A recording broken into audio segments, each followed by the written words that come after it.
ध्यानाभ्यास के लिए कृपया अपने नेत्रों को बंद कर लीजिए।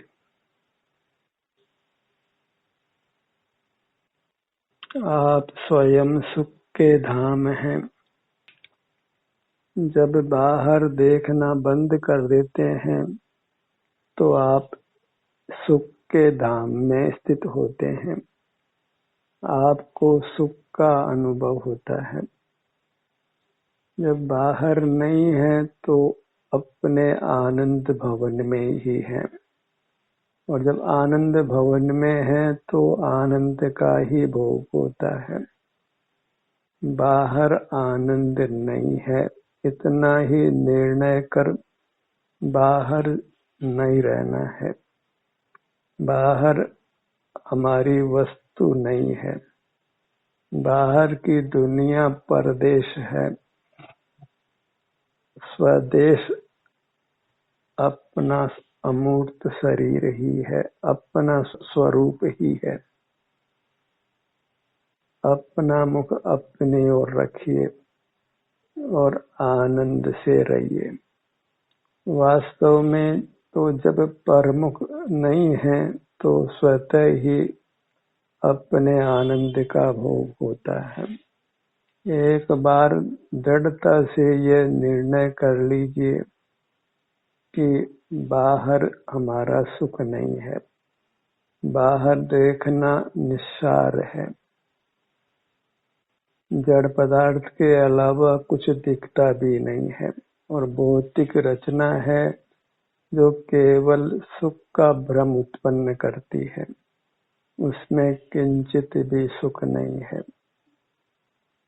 अन्य जीव हैं तो उनसे भी सुख प्राप्त नहीं हो सकता है, क्योंकि सुख का आदान प्रदान नहीं होता है। सब जीव अपने सुख को ही भोग सकते हैं।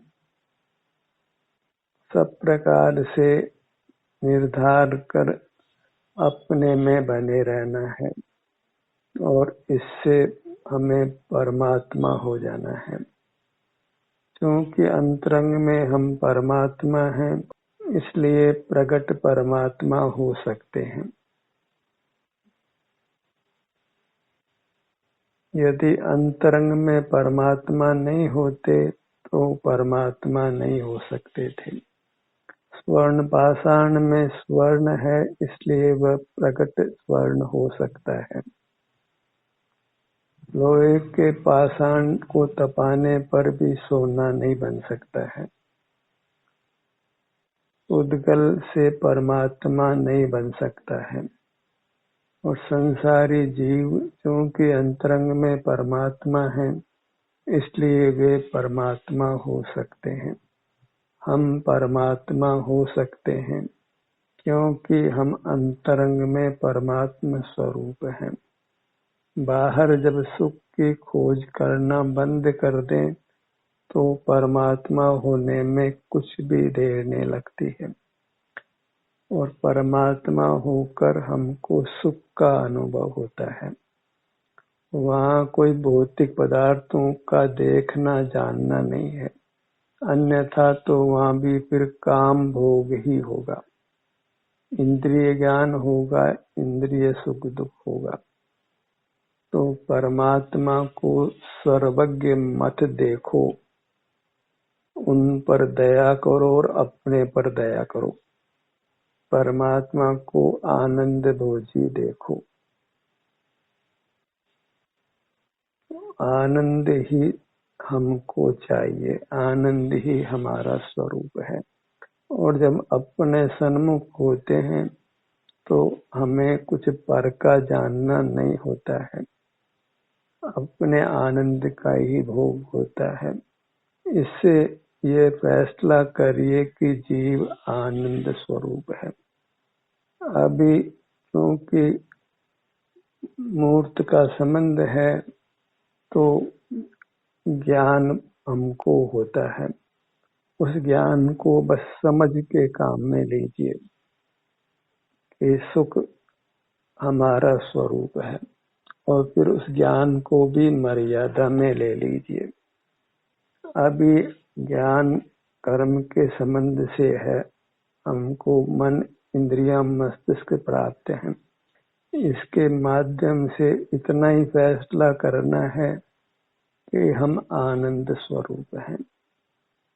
बाहर हमारा आनंद नहीं है तो बाहर का कुछ भी जानना वह सब वृथा है, अनर्थ दंड रूप है। और ऐसा निर्णय वर्तमान ज्ञान से करके फिर ज्ञान करने का कोई प्रयोजन नहीं है। जब हम ही आनंद स्वरूप हैं तो फिर बाहर का जानना बंद कर देते हैं तो आनंद का अनुभव होने लगता है, क्योंकि फिर हम आत्मस्थ होते हैं, स्वस्थ होते हैं।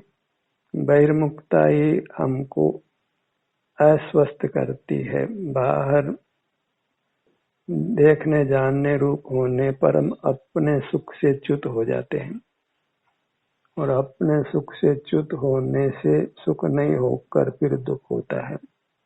हम वीतराग स्वरूप हैं, लेकिन जब बहिर्मुख होते हैं तो राग आदि दोष उत्पन्न हो जाते हैं। सारा क्लेश बहिर्मुख होने से है, इंद्रिय ज्ञान से है, अपने को जाननहार मानने से है। जाननहारपना कर्म के संबंध से है, और इतना जानकर जाननहारपना छोड़कर आनंद भोगना है। जाननहारपने का इतना ही फल है कि हम ये जान लें कि बाहर जानना हमारा स्वभाव नहीं है, इंद्रिय ज्ञान हमारा स्वभाव नहीं है, क्षोपशम ज्ञान हमारा स्वभाव नहीं है। हमारा स्वभाव आनंद है, और आनंद की ही हमको कांक्षा है। और जहाँ केवल आनंद है वहाँ विकल्प नहीं है। अनेकता की स्वीकृति में फिर विकल्प होता है, अनेकाग्रता होती है, वह मोक्ष मार्ग नहीं है। एक के आश्रय से मोक्ष मार्ग होता है। अपने आप को अनंत गुणात्मक, अनंत धर्मात्मक मानकर भले आप मान के शिखर पर खड़े हो जाएं, आपको आनंद मिलने वाला नहीं है। हमें मान के शिखर पर खड़ा नहीं होना है, अपने को आनंद मात्र मानकर आनंद को भोगना है। आनंद से अतिरिक्त वो आनंद नहीं होगा, और हमें आनंद के अतिरिक्त वास्तव में कुछ भी नहीं चाहिए। आनंदम ब्रह्मणो रूपम, मैं आनंद हूँ इतना समझकर हर्षित हो जाना है, प्रसन्न हो जाना है कि आनंद के लिए मुझे कुछ भी जगत का नहीं चाहिए, कुछ भी जानने का श्रम नहीं करना है। जानना श्रम रूप है और आनंद स्वभाव रूप है। आनंद के लिए कुछ भी यत्न नहीं करना है, जानने के लिए तो यत्न करना पड़ता है, पराधीनता होती है। आनंद के भोग में कुछ भी पराधीनता नहीं है। इतना है कि ज्ञान अभी कर्म के संबंध से है, अनादि से है, और हम उस ज्ञान का निरोध नहीं कर रहे हैं, तो संसार भी बना हुआ है। ज्ञान तो इसलिए मिला है कि हम निर्णय कर लें कि हम आनंद स्वरूप हैं। इतना ही ज्ञान का सदुपयोग है। अपने स्वभाव का निर्णय कर लेना, ये ज्ञान इसमें सहाय होता है। और उस निर्णय के बाद ज्ञान का कुछ काम नहीं है, उसको मर्यादा में लेना है, उसका निरोध करना है। लोक में भी किसी से हम मार्ग पूछते हैं तो कोई मार्ग बताता है, कि उस मार्ग बताने वाले को छोड़ देते हैं और मार्ग पर चल पड़ते हैं। ज्ञान ने हमको यह सुझाया कि हम आनंद रूप हैं, अब ज्ञान को छोड़ देना है और आनंद को भोगते रहना है। मार्गदर्शक को नहीं पकड़ना है, मार्ग को पकड़ना है। तो हम आनंद रूप हैं, यह तो स्वतः ही अंतर्दृष्टि से फैसला हो जाए, या फिर कोई हमको बताए, तो कानों से सुने, मन से विचार करें, युक्ति का उपयोग करें, उसके बाद हम अपने आनंद को ही भोगें। मार्ग की उपलब्धि निसर्ग से या अधिगम से होती है, या तो हम अपने स्वभाव से ही जब बहिर्मुख नहीं होते तो शांति का अनुभव कर हम ये निर्णय कर सकते हैं कि सुख हमारे में है। Happiness is with in, not outside. और कदाचित कोई दूसरा भी उपदेश दे कि तुम स्वयं आनंद रूप हो, आपाद मस्तक तुम आनंद के ही बने हुए हो, तुम बाहर को छोड़ दो, बाहर ने तुमको नहीं पकड़ा है, तुम ही बाहर को पकड़ पकड़ के दुख पा रहे हो। किसी पुद्गल ने नहीं कहा कि मेरे वर्ण को जानो, मेरी गंध को सूंघो, मेरे रस को चखो, मेरे स्पर्श को छुओ, मेरी आवाज को सुनो। हम ही पुद्गल के इन धर्मों को पकड़कर हैरान हो रहे हैं। तो हमें अपनी भूल सुधारना है, इंद्रिय ज्ञान का निरोध करना है। और ज्ञान तो सकल ही इंद्रियों के, मन के, मस्तिष्क के माध्यम से होता है। इंद्रिय ज्ञान से आशय पराधीनता से है।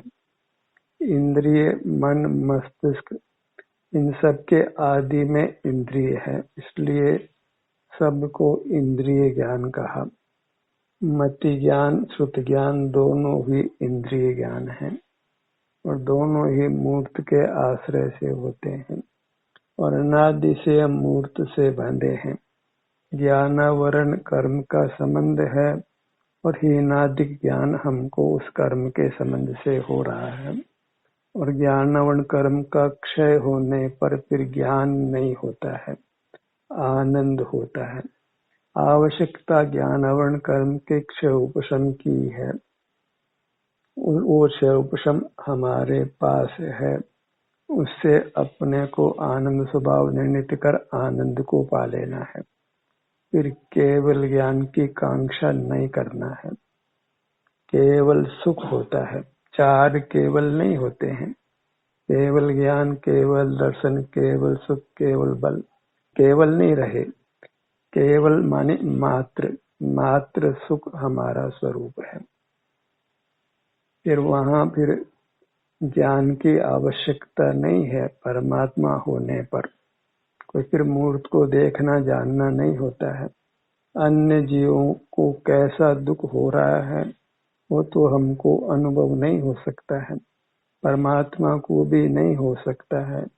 हो तो उनको भी फिर वेदना होगी। अन्य जीवों का दुख अनुभव में आवे परमात्मा को तो उनको दुख होगा, और अनुभव के अतिरिक्त कोई जानने का उपाय नहीं है। वेदना का अनुभव कर ही हम वेदना है ये ज्ञान में विकल्प करते हैं, अन्य कोई उपाय नहीं है। तो परमात्मा को वेदना का ज्ञान वेदना होने से ही हो सकता है, अन्य कोई प्रकार नहीं है। और मूर्त के जानने में तो कुछ सार ही नहीं है।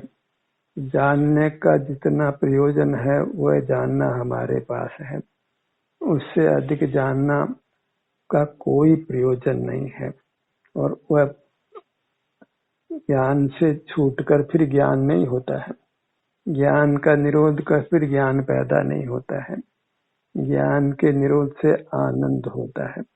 फिर हम अनुभव जब करते हैं, अपने आनंद को भोगते हैं, तो बल का प्रयोग नहीं करते हैं। बल है तो भी उसका निरोध ही करते हैं। तो बल का निरोध करके फिर कोई मोक्ष में बल पैदा नहीं होता है। और वास्तव में दर्शनोपयोग नाम की कोई वस्तु नहीं है।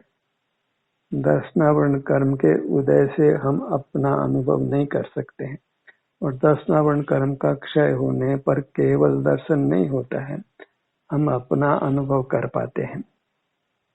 तो कर्म का जितना भी जीव के साथ संबंध है, वो सब संबंध का मिटना एक सुख के रूप में फलित होता है और हमको सुख की ही कामना है, अपने स्वरूप को फैलाना नहीं है। हम प्राप्त मूर्त शरीर के आकार हैं, साकार हैं, निराकार नहीं है। जो आत्मा को निराकार मानते हैं वह अत्यंत ब्रह्मे है। जिसका कोई आकार नहीं होता वह कोई वस्तु ही नहीं है। जो भी कोई वस्तु ब्रह्मांड में है उसका कोई आकार होता है। तो प्रथम तो अपने को आकार से पहचानना चाहिए। हम प्राप्त शरीर के आकार होते हैं, वह हमारा द्रव्य है, उसकी दृष्टि चाहिए, वह द्रव्य दृष्टि कहलाती है। जब प्रमुख नहीं होते हैं तो हम अपने मूर्त में स्थित होते हैं, उसी को द्रव्य दृष्टि कहते हैं और वही दृष्टि हमको आनंद का अनुभव कराती है। वह दृष्टि तो वास्तव में कथन मात्र है, ज्ञान की अपेक्षा उसको दर्शन कहते हैं।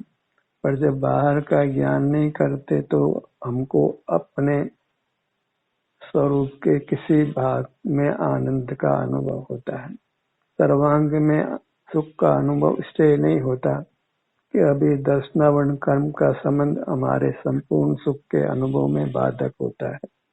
जैसे निद्रा काल में 10 वर्ण कर्म प्रकृति का उदय होने से शरीर में जो भी सुख दुख हो उसका अनुभव नहीं होता है। तो 10 वर्ण कर्म दर्शन को नहीं रोकता है, दर्शन जैसी कोई वस्तु नहीं है। 10 वर्ण कर्म अनुभव को रोकता है, हमें अपने सुख के अनुभव को रोकता है और 10 वर्ण कर्म का क्षय होने पर सुख होता है। 11 वर्ण कर्म का सूक्ष्म भी उपयोग करते हैं तो बाहर का ज्ञान करा करके वो सुख को ही रोकता है और जब 11 वर्ण कर्म का क्षय हो जाता है तो फिर सुख को कोई रोकता नहीं है, सुख प्रकट हो जाता है। कहने का आशय इतना मात्र है कि मैं एक हूँ, क्षेत्र से भी एक हूँ और भाव से भी एक हूँ। और वृत्ति भी जब एक आनंद रूप ही होती है तो पुनः पुनः नया नया परिणाम होने पर भी हमको उसमें भिन्नता नहीं लगती है, एक सुख ही लगता है।